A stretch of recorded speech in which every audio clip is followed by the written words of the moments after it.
Questão de número 18 do IFRJ 2022/2023. Vamos lá. 3 amigos, um brasileiro, um italiano e um catariano, resolveram criar uma brincadeira.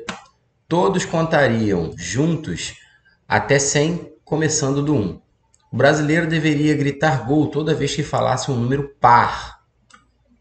Isso é importante, vou destacar no texto. O italiano gritaria gol em italiano toda vez que falasse um número múltiplo de 4. E o catariano gritaria gol em árabe toda vez que falasse um número múltiplo de 6. Supondo que todos falaram gol em sua língua nos momentos corretos, o número de vezes que eles gritaram gol juntos, cada um em seu idioma, foi igual a quanto? Pessoal, trata-se de um problema de MMC, um problema de múltiplo comum. O brasileiro, ele iria gritar gol toda vez que ele falasse um número par, não é verdade? Ou seja, ele iria gritar gol quando ele falasse 2, quando ele falasse 4, quando ele falasse 6, 8, 10 e assim sucessivamente. O italiano, que é o segundo, ele iria gritar gol toda vez que ele falasse um número múltiplo de 4. Ou seja, ele iria gritar gol quando ele falasse 4, quando ele falasse 8, quando ele falasse 12, 16, todo número múltiplo de 4, ele iria gritar gol em italiano. E o catariano, aquele que vive no Catar, ele iria gritar gol toda vez que ele falasse um número múltiplo de 6. Ou seja, 6, 12, 18, 24 e assim sucessivamente. Observe que o MMC, o mínimo múltiplo comum entre 2, 4 e 6, a gente já consegue observar aqui que é o 12. Ou seja, no número 12, cada um deles teve que gritar gol em suas línguas, então eles gritaram gol juntos, tá certo? Porque o 12 é o MMC entre 2, 4 e 6. O que o IFRJ perguntou foi o seguinte, de 1 até 100, né? Começando do 1 até 100.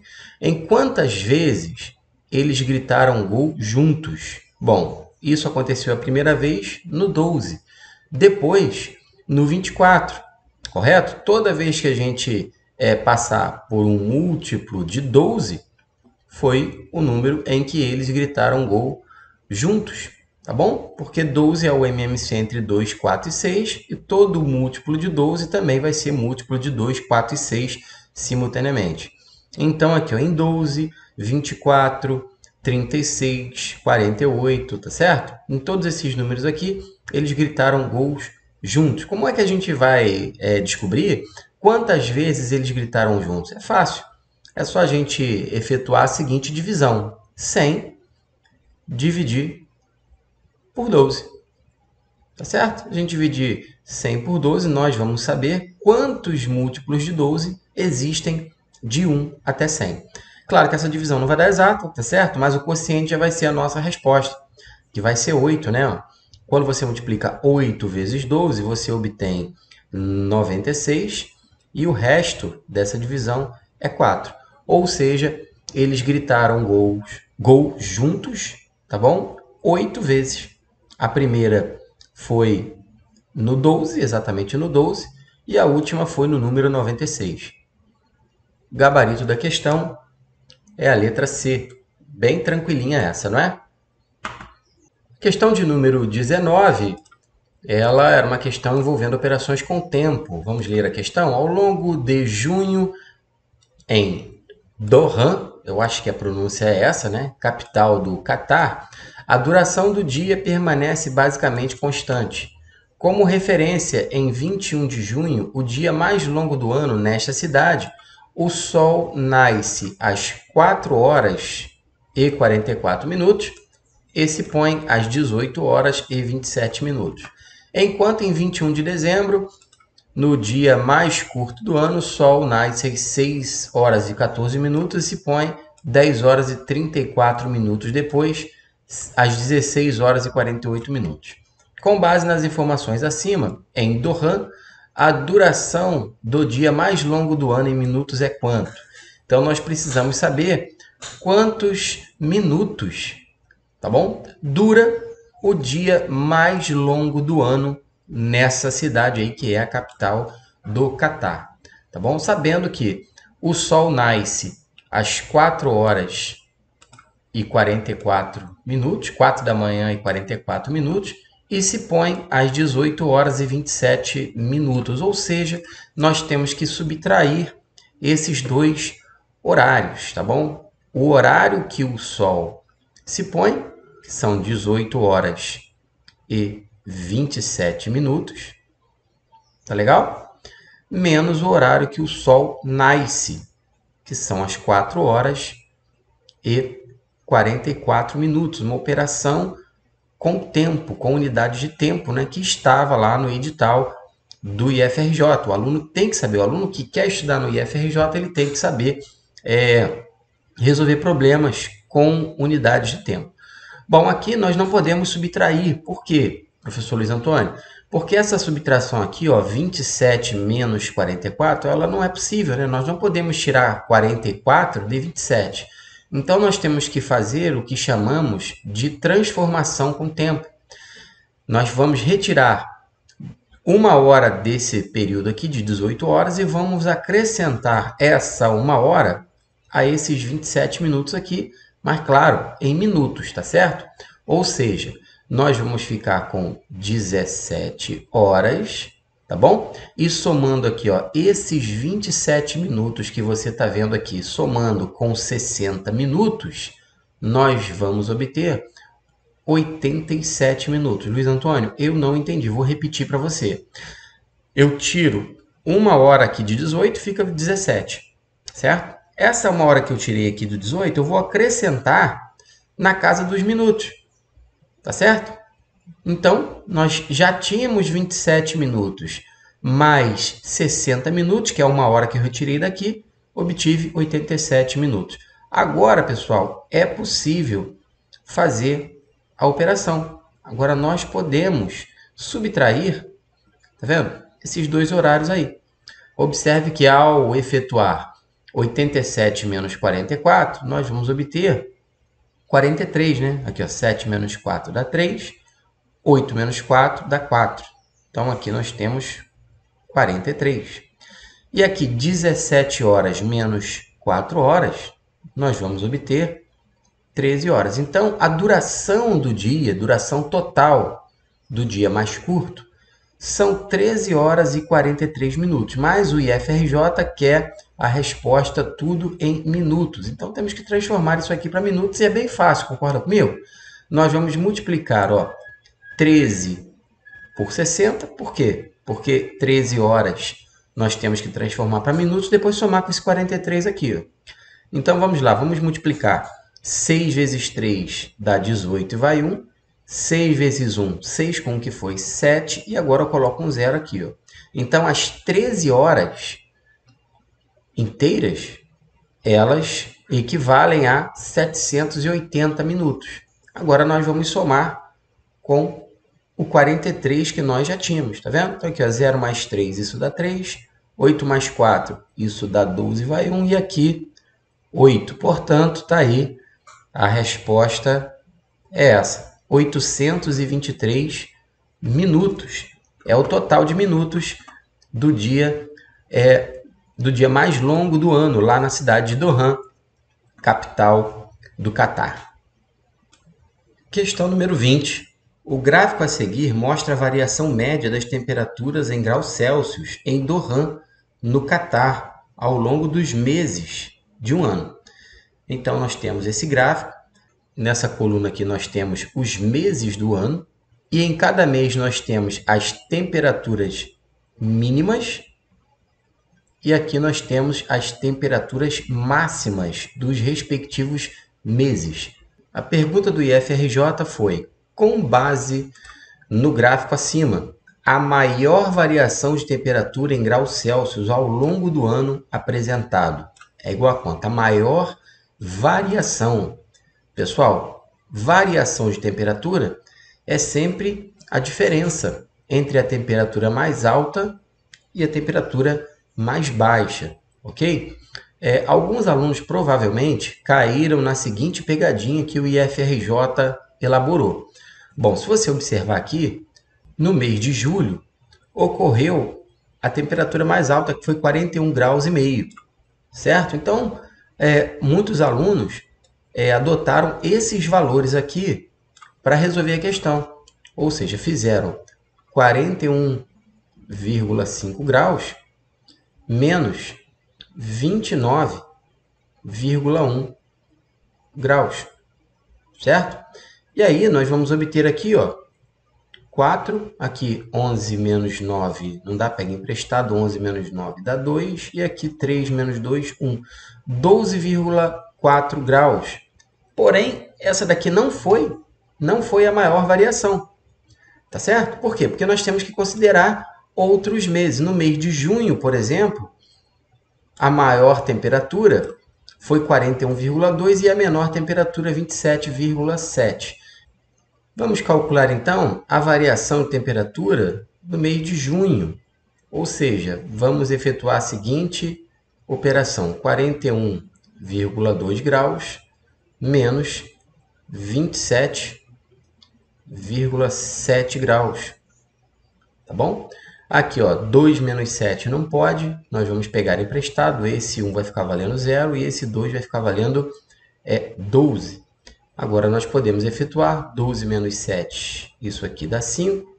Aqui, ó, vírgula embaixo de vírgula, 0 menos 7 não pode.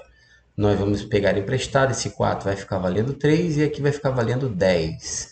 10 menos 3, isso dá 10 menos 7, isso dá 3. E aqui 3 menos 2, isso dá 1. Observe que a variação de temperatura no mês de junho foi uma variação maior do que a variação do mês de julho. Então, o aluno tinha que prestar atenção nesse detalhe, aí, nessa questão 20, na prova do IFRJ, tá certo? Como ele pediu a maior variação, nós já encontramos gabarito, letra C. Acabou a questão, pessoal. Questão de número 21. O círculo abaixo possui 12 setores circulares iguais, numerados de 1 a 12. Beleza, temos a nossa figura. Com base na figura, a razão entre a soma das áreas dos setores circulares com números divisíveis por 3 e a soma das áreas dos setores circulares com números divisíveis por 4, nesta ordem, é igual a quanto? Pessoal, a nossa figura é um círculo completo, ok? Esse círculo foi dividido em 12 setores circulares iguais, então cada parte aqui é 1/12 da figura, tá bom? A soma das áreas dos setores circulares com números divisíveis por 3. Quantos são os números divisíveis por 3? Eu vou anotar aqui, ó, números divisíveis por 3. É importante você escrever quando você estiver fazendo prova, tá bom? Divisíveis por 3. Nós temos os seguintes números: 3, 6, 9 e 12, certo? Portanto, a soma das áreas, ó, dos números que são divisíveis por 3, pessoal, são 4 partes da figura, tá bom? Então, equivale à fração 4/12, tá certo? Beleza? E agora nós vou escrever do outro lado aqui agora, ó, os números que são divisíveis por 4. Beleza? Vou escrever isso aqui, ó. Números divisíveis por 4 são os seguintes números: 4, 8 e o 12. Certo? Como nós temos 3 números aqui, ó, que são divisíveis por 4, um inclusive é comum, né, que é o próprio 12, nós temos a seguinte fração: 3/12, ou seja, a soma das regiões que tem números divisíveis por 3 é 4/12 do total. E a soma das áreas das regiões que contém números divisíveis por 4 totalizam 3/12 da figura. O problema pediu o quê? A razão entre esse número e esse número aqui. O que é a razão? Razão é uma divisão. Então, nós vamos dividir a fração 4/12 pela fração 3/12, tá bom? Qual é o procedimento para dividir duas frações? A gente repete a primeira fração, eu espero que você saiba isso, e multiplica pelo inverso da segunda fração. Assim que a gente divide duas frações, repete a primeira, multiplica pelo inverso da segunda e olha o que vai acontecer. Esse número 12 que está aqui em se multiplicando pode ser simplificado com esse número 12 que está aqui dividindo. Portanto, a resposta, pessoal, 4/3. Bem tranquila essa questão, eu achei, né? Bem tranquila, eu espero que você tenha acertado no dia da tua prova. Questão de número 22. Foi uma questão bem interessante, muito bem elaborada, né? Que testa o raciocínio lógico do candidato. Vamos lá. Em um campeonato de futebol, os 4 primeiros colocados foram os times Araçaí, Bertuga, Colegou, acho que é isso, e Daleiticano. Não necessariamente nesta ordem. Cada uma dessas equipes possui uma mascote representado por um animal diferente. Os animais são águia, cachorro, onça e tubarão. Também não necessariamente nesta ordem, ou seja, não sabemos quais são os mascotes de cada time, tá bom? Bom, agora que vem as informações importantes da questão. O Daleiticano é rival do time que ficou uma posição imediatamente abaixo da posição dele e que possui um cachorro como mascote, tá certo? Bom, então, o que acontece? O Daleiticano é rival de um time, tá bom? Esse time que é rival do Daleiticano ficou abaixo da posição dele. E a mascote desse time é um cachorro, tá bom? Então é o seguinte, se nós colocarmos aqui, ó, uma tabela com o nome do time e do lado o time, do lado do nome, vamos colocar aqui a mascote, nós vamos montar uma tabelinha onde nós teremos o primeiro, o segundo, o terceiro e o quarto colocado. Tá certo? Então, era uma maneira que o candidato tinha para resolver essa questão. Tá legal? Então, vamos colocar aqui, ó, a nossa tabelinha, vamos dividir. De acordo com essa informação, nós vamos ter o time Daleiticano numa determinada posição. Abaixo do time Daleiticano, nós não sabemos qual é o rival dele, nós só sabemos que a mascote desse time aqui, que é uma interrogação, é um cachorro, tá certo? E observe que nós também não sabemos qual é o mascote do time Daleiticano, tá certo? Então, quando nós formos preencher a nossa tabela, o Daleiticano vai ter que aparecer numa configuração parecida com essa aqui. Vamos continuar a ler a questão, vamos lá. Araçaí, que não ficou em quarto lugar, olha que interessante, o Araçaí não ficou em quarto lugar, então o Araçaí não pode aparecer na posição aqui de quarto lugar, tá bom? Ficou numa posição abaixo do Colegou, que tem a onça como mascote e não ficou em segundo lugar. Bom, pessoal, então a gente já quase consegue resolver a questão, concorda comigo? Veja bem, o Colegou tem uma onça como mascote e o Colegou não ficou em segundo lugar.